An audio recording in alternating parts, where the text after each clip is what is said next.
नाही पातार गे सोना तू अतना बदल जेबी।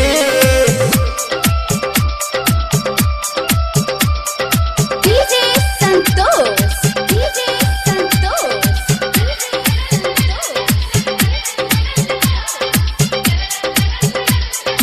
महाकाल डिंडोम रिकॉर्डिंग स्टूडियो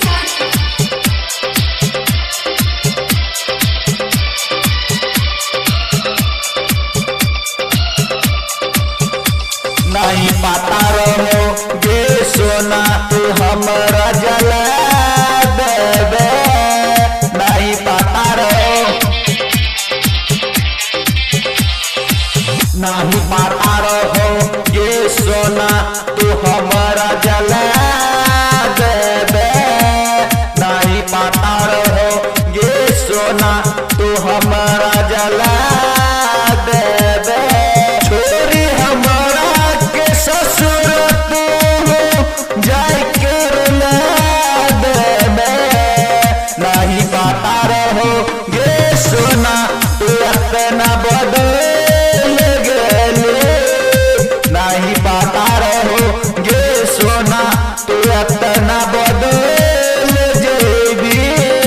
छोरी हमरा के ससुर तू चल जेबी। नहीं पातार हो गे सोना तू अतना बदल जेबी। छोरी हमरा के ससुर तू चल जेबी। नहीं पातार हो गे सोना तू अतना बदल जेबी। नहीं पातार हो गे सोना तू अतना बदल जेबी। नहीं पातार हो गे बाबू तू अतना बदल जेबी।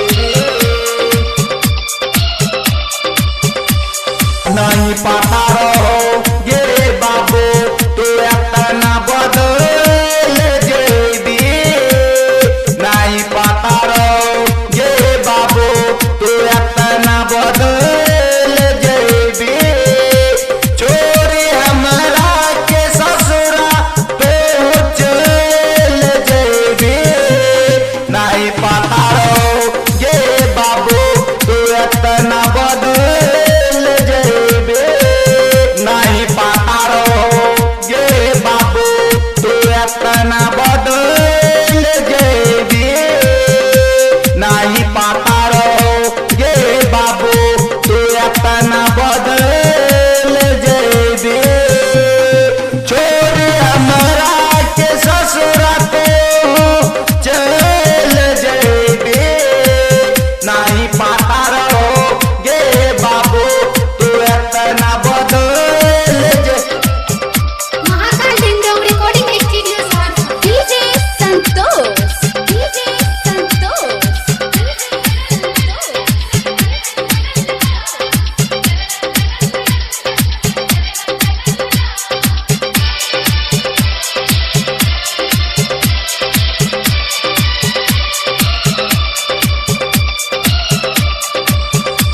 नहीं पातार